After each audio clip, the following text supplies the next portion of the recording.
राधे राधे। राधा वल्लभ श्री हरिवंश श्री वृंदावन श्री वनचंद। राधे राधे। श्री गुरुदेव भगवान श्री प्रेमानंद जी महाराज जी के चरणों में मेरा कोटि कोटि प्रणाम एवं सभी साधकों और प्रेमी भक्तजनों के चरणों में भी मेरा कोटि कोटि प्रणाम। पूज्य गुरुदेव भगवान की कृपा से उनकी कथा का यह एक महत्वपूर्ण विषय है जो कि आज इस वीडियो के माध्यम से हम सभी चर्चा करेंगे कि कैसे कोई साधक बाहर रहकर भी वृंदावन धाम का आनंद ले सकता है। अर्थात कि कैसे कोई भी व्यक्ति, कोई भी साधक, कोई भी प्रेमी जन वृंदावन से बाहर रह करके भी वृंदावन धाम में रहने का आनंद ले सकता है। वृंदावन धाम में रहने का जो फल है वह प्राप्त कर सकता है। वृंदावन धाम में रहने का जो फल है वह बाहर रह करके प्राप्त कर सकता है। साथ ही साथ हमारी प्रिया, जो हमारी लाडली, जो हमारी राधा रानी जी के चिंतन में, भजन भाव में डूब करके उनकी उतनी ही कृपा प्राप्त कर सकता है जितना कि एक वृंदावन वासी कर सकते हैं। तो कैसे कर सकता है, इस विषय पर पूज्य गुरुदेव भगवान क्या उत्तर देते हैं। और साथ ही साथ एक प्रश्न और उठकर आता है, वह यह है कि जो फल वृंदावन में रहने वाले साधकों को मिलता है वह हमें कैसे प्राप्त हो। अर्थात उतनी ही हम सभी को फल, उतनी ही सफलता प्राप्त हो, उतनी ही कृपा प्राप्त हो जितना कि एक वृंदावन वासी को, जो वृंदावन में वास करते हैं, जो अपना संपूर्ण जीवन वृंदावन में ही रह करके समर्पित कर देते हैं श्री राधा रानी जी के चरणों में, तो वह फल हमें कैसे प्राप्त हो। तो इस पर गुरुदेव भगवान क्या कहते हैं कि इसमें कौन कौन सी समस्याएं आती हैं। गुरुदेव भगवान कहते हैं, प्रेमानंद जी महाराज, कि हम वास कर नहीं सकते क्योंकि हमें गृहस्थी में हम डूबे हुए हैं। हमारे पर बहुत सारी ऐसी जिम्मेदारियां हैं जिनकी वजह से हम वास नहीं कर सकते हैं पूर्ण रूप से। पूरा जीवन हम वृंदावन में नहीं व्यतीत कर सकते, हम साधु बन नहीं सकते, हम संन्यास ले नहीं सकते, तो फिर हम करें क्या। अर्थात हम ये सारी चीज़ें नहीं कर सकते हैं। क्या हम ना तो वृंदावन में पूरा जीवन वास कर सकते हैं क्योंकि हमारे पास जिम्मेदारियां हैं, हम साधु नहीं बन सकते क्योंकि हमारे पर ऐसी जिम्मेदारियां हैं, हमारी मजबूरी है, हम संन्यास नहीं ले सकते हैं माता पिता की वजह से, अपने घर गृहस्थी की वजह से, अपने पति भाई बहन बच्चों की वजह से, तो फिर हम करें क्या आखिर। इस पर यानी कि हमें क्या करना चाहिए। तो यहाँ पर गुरुदेव भगवान कहते हैं कि यदि हमें वृंदावन धाम में इसका फल प्राप्त करना है तो जो भी वृंदावन वासी हैं, जो भी व्यक्ति ब्रजवासी है, जो भी व्यक्ति ब्रज में रह रहे हैं, वृंदावन धाम में वास कर रहे हैं, हमें उनके लिए क्या करना चाहिए। हमें उन सभी साधकों को, उन वृंदावन वासियों की, यानी कि जो भी जीवधारी वृंदावन में वास कर रहे हैं, हमें उनकी सेवा अर्चना करनी चाहिए।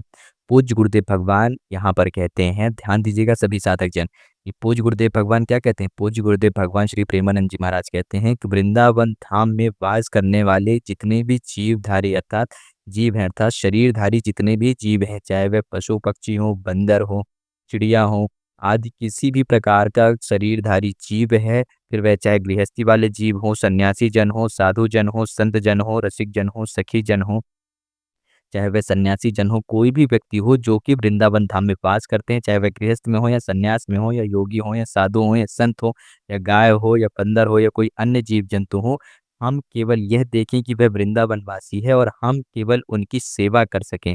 अर्थात हम उनकी सेवा किसी भी रूप में कर सके, अपनी तरफ से हमसे संपूर्ण रूप से उनकी हमें सेवा अर्चना करनी चाहिए। यदि हम वृंदावन जा करके केवल उनकी सेवा का सौभाग्य प्राप्त करके उनकी सेवा करते हैं तो हमें इसका फल प्राप्त हो सकता है। कैसे सेवा कर सकते हैं हम। भोजन आदि से सेवा कर सकते हैं, उनके वस्त्र से सेवा कर सकते हैं, उनके रहने के वास की व्यवस्था कर सकते हैं, उनको हम धन, अन्य वस्त्र, जिस भी प्रकार से सेवा अर्चना कर सकते हैं हमें करना चाहिए। जिस भी प्रकार से हम उनकी सेवा कर सकते हैं, यानी कि जिस भी प्रकार से आप उनकी सेवा कर सके, किनकी, जो वृंदावन धाम के वासी हैं, जो वृंदावन धाम में रह रहे हैं, जो वृंदावन धाम में रह करके चाहे वह किसी भी प्रकार से रह रहे हो, कुछ भी कार्य कर रहे हो, परंतु वह वृंदावन धाम वासी हैं और वह एक शरीरधारी जीव हैं, तो हमें उनकी सेवा अर्चना अवश्य रूप से करनी चाहिए। हमें उन्हें भगवत स्वरूप ही मान करके सेवा अर्चना करनी चाहिए। इससे हम बिना वास किए, अर्थात ध्यान दीजिएगा सभी साधक जन, पूज्य गुरुदेव भगवान कहते हैं कि इससे हम बिना वास किए भी वृंदावन धाम का फल प्राप्त कर सकते हैं। अर्थात आप देखेंगे कि हम कांच के बदले हीरा प्राप्त कर रहे हैं क्योंकि हम कुछ पर्याप्त समय के लिए जाएंगे वृंदावन, वहां पर जाकर के हम प्रेमानंद जी महाराज जी के दर्शन करेंगे।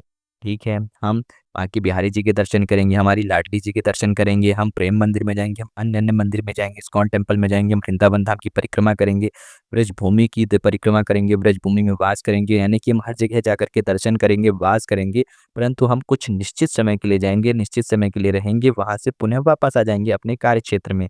परंतु जो लाभ, जो फल, जो आनंद वृंदावन वासियों को, वृंदावन में रहने वाले साधकों को, वृंदावन में रहने वाले जीवों को प्राप्त हो रहा है, वह फल हमें कैसे प्राप्त हो? हमें श्री जी की कृपा उतनी कैसे प्राप्त हो? इसके लिए हमें वृंदावन में वास करने वाले प्रत्येक व्यक्ति, प्रत्येक साधुजन, प्रत्येक हर प्रकार के जीवधारी यानी कि शरीरधारी जीव की सेवा अर्चना जितनी हमसे हो सकती है, जितने दिन के लिए हमें अवश्य रूप से करनी चाहिए।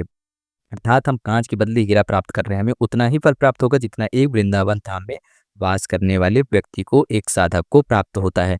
यहाँ पर गुरुदेव भगवान कहते हैं कि देखिए कितनी ही अद्भुत बात है यह कि केवल हम सेवा मात्र करके यानी कि कुछ समय पे हम वैष्णव सेवा करते हैं। इसे एक वैष्णव सेवा भी कहा जाता है कि जो कृष्ण भक्त हो, जो श्री जी भक्त हो, जो ठाकुर जी का भक्त हो, जो वृंदावन में वास कर रहे हैं, हमें उन्हें किसी भी प्रकार की सेवा करते हैं तो हमें फल प्राप्त होता है।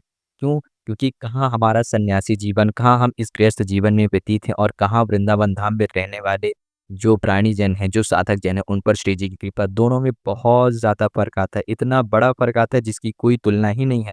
परंतु हम भी उस फल को कैसे प्राप्त कर सकते हैं? केवल और केवल मात्र ब्रजवासी में वास करने वाले सभी शरीरधारी जीवों की क्या करके सेवा अर्चना करके, किस प्रकार से, जिस प्रकार से भी हमसे हो सकती है संपूर्ण रूप से सेवा अर्चना करनी चाहिए। ऐसा क्यों होगा और हमें क्यों कृपा प्राप्त होगी? ध्यान दीजिएगा। यह कृपा हमें प्रदान हो सकती है क्यों? जैसे किसी माता के यदि हमें किसी भी माताजी से बात करनी हो, हमें उनसे उनकी कृपा पानी हो, हमें उनसे उनका दुलार पाना हो, प्रेम पाना हो, तो हम सीधे यानी कि डायरेक्ट रूप से क्या करके उनसे बात नहीं कर सकते। हमें उनसे उतनी कृपा नहीं प्रदान हो सकती है, हम नहीं ले सकते क्योंकि हमारे प्रति उनके ऊपर क्यों भाव आएगा? इसके लिए हमें क्या करना चाहिए? जब भी हम किसी माँ के पुत्र को, बेटे को जो उनका लाडला है, उसको खिलाना-पवाना प्रारंभ कर दें, उसकी सेवा अर्चना करना प्रारंभ कर दें, उसको प्यार करना, उसको दुलार करना प्रारंभ कर दें। इससे कोई भी माता हो, वह आपसे अवश्य प्रसन्न होगी जब आप उसके पुत्र को, उसके लाडले की सेवा अर्चना करेंगे, उसे खाना-पिलाना जिस भी प्रकार से सेवा अर्चना करेंगे, सेवा अर्चना कर रहे हैं, प्यार कर रहे हैं, दुलार कर रहे हैं, तो कोई भी माँ हो, वह आपसे अवश्य रूप से प्रेम करेगी, दुलार करेगी। क्यों? क्योंकि आप उसके पुत्र से दुलार कर रहे हैं।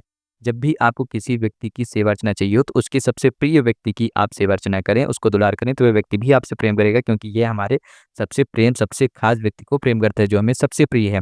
वैसे ही गुरुदेव भगवान कहते हैं कि वृंदावन धाम में वास करने वाला प्रत्येक जीव, चाहे वह पशु हो, चाहे वह जीव-जंतु हो, चाहे वह मनुष्य हो, सब राधा रानी जी के लाडले हैं, जो भी वृंदावन धाम में वास करते हैं, चाहे वह गृहस्थी में हो, चाहे वह साधक जन हो। सब उस वृंदावन अर्थात वृंदावन का जो धाम है, वन है, उसमें वास ही कर रहे हैं। फिर वह चाहे घर में रह कर के गृहस्थी जीवन ही व्यतीत कर रहे हो वृंदावन में, परंतु वे वृंदावन में वास कर रहे हैं, इसलिए वे वृंदावन में माता जी के अर्थात हमारी लाडली जी के लाडले अर्थात पुत्र समान ही है। तो यदि हम उन सभी साधकों की सेवा अर्चना करते हैं, जिस भी प्रकार से प्रत्येक व्यक्ति की सेवा अर्चना करते हैं, यानी जिनकी भी हम सेवा अर्चना करने का सौभाग्य प्राप्त हो, हम उनकी सेवा अर्चना करते हैं, तो इससे हमारी राधा रानी जी, लाडली जी जो है हम पर प्रसन्न होती हैं, हम पर दुलार करती हैं। क्यों? क्योंकि हम उनके भक्तों की, उनके साधकों का दुलार करते हैं, उनकी सेवा अर्चना करते हैं। उनकी सेवा अर्चना करने का हमें सौभाग्य प्राप्त होता है, तो माता रानी की यानी कि लाडली जी की हमको भी उतनी ही कृपा प्राप्त होती है और हमारी जो लाडली जी हैं, वह हमसे प्रसन्न होती है कि देखो कितना अच्छा व्यक्ति है, कितना अच्छा साधक है, जो कि अर्थात वैष्णव साधक की इन हमारे वृंदावन वासियों की सेवा अर्चना कर रहा है, इनके भोग, इनकी सेवा अर्चना की व्यवस्था कर रहा है, इनकी सेवा अर्चना के लिए वह परिश्रम कर रहा है, श्रम कर रहा है, अपनी वह परिश्रम से जितनी भी धन अर्जित करता है, वह यहाँ पर ला करके समर्पित कर रहा है। यानी कि इससे आप पर माता जी जो लाडली जो है बेहद प्रसन्न होती हैं और आपको वह कृपा प्राप्त होती है जो एक वृंदावन धाम में वास करने वाले वासी को प्राप्त होती है। तो इस प्रकार से हम जो है वृंदावन धाम में बिना जाए यानी कि बिना संपूर्ण जीवन समर्पित किए हुए, बिना लंबे समय तक रहे हुए भी हम वृंदावन धाम की कृपा प्रदान कर सकते हैं और मात्र नाम जप से और माता जी के सुमिरन से अर्थात प्रिया जी, प्रीतम जी को, लाडली जी को, श्री जी को सुमिरन से श्री जी की कृपा उतनी ही प्रदान कर सकते हैं जितनी कृपा श्री जी वहाँ पर वृंदावन धाम में वास करने वाले वासियों को प्रदान करती हैं। कैसे? उनकी सेवा अर्चना करने के लिए। तो जब भी सेवा अर्चना का सौभाग्य प्राप्त हो, सौभाग्य से आप उनकी सेवा अर्चना करें, प्रिय प्रीतम जी की ही सेवा अर्चना समझ करके वृंदावन वासियों की सेवा अर्चना करें। वृंदावन के बेदी बाहर भी आपको कोई ऐसा मिलता है जो कि वृंदावन के निवासी ही हैं, वृंदावन से बाहर आए हैं, तो भी आप उनकी सेवा अर्चना करें, उनकी सहायता करें, मदद करें। राधा रानी जी की सेवा अर्चना ही मान करके वृंदावन वासियों की सेवा अर्चना करें, आपके ऊपर भी उतनी ही कृपा होगी और लाडली जी भी आपसे उतना ही ज़्यादा बेहद प्रसन्न होंगी। तो एक छोटा-सा कार्य सभी साथ को करना चाहिए और लाडली जी के ऊपर विश्वास रख कर के, गुरुदेव जी के ऊपर विश्वास रख के, अर्थात पूज्य गुरुदेव भगवान श्री प्रेमानंद जी महाराज के वचनों पर विश्वास करके, उनके द्वारा बताए गए मार्गों पर विश्वास करके हमें नाम जप का पूरा सहारा लेना चाहिए, नाम जप करना चाहिए, श्री जी का चिंतन करना चाहिए। और जब भी किसी साधक की, किसी भी वैष्णव भक्त की सेवा अर्चना करने का हमें सौभाग्य प्राप्त हो, तो हमें उनकी सेवा अर्चना अवश्य रूप से करनी चाहिए। इससे भी हमारे जीवन में उतनी ही कृपा होती है जितनी कि लाडली जी की कृपा वृंदावन धाम वासियों में होती है। तो आज का यह वीडियो, आज की यह चर्चा यहीं पर हम विराम करते हैं और यहीं पर इसे समाप्त करते हैं। राधा रानी जी के नाम से इसे समाप्त करते हैं। राधे राधे। सभी साधकों को अंत में मेरा पुनः से प्रणाम करूँगा, सभी साधकों को, सभी प्रेमी जनों को, सभी संत जनों को, सभी साधकों को, सभी साधुजनों को और साथ ही साथ पूज्य गुरुदेव भगवान श्री प्रेमानंद जी महाराज के चरणों में भी मेरा कोटि-कोटि प्रणाम। आज की इस वीडियो में यह चर्चा यहीं पर समाप्त होती है। आगे पुनः से आप सभी को किसी अन्य वीडियो में मिलेंगे, किसी एक नए विषय, एक नई चर्चा की ओर। तब तक के लिए राधे राधे, हरि शरणम।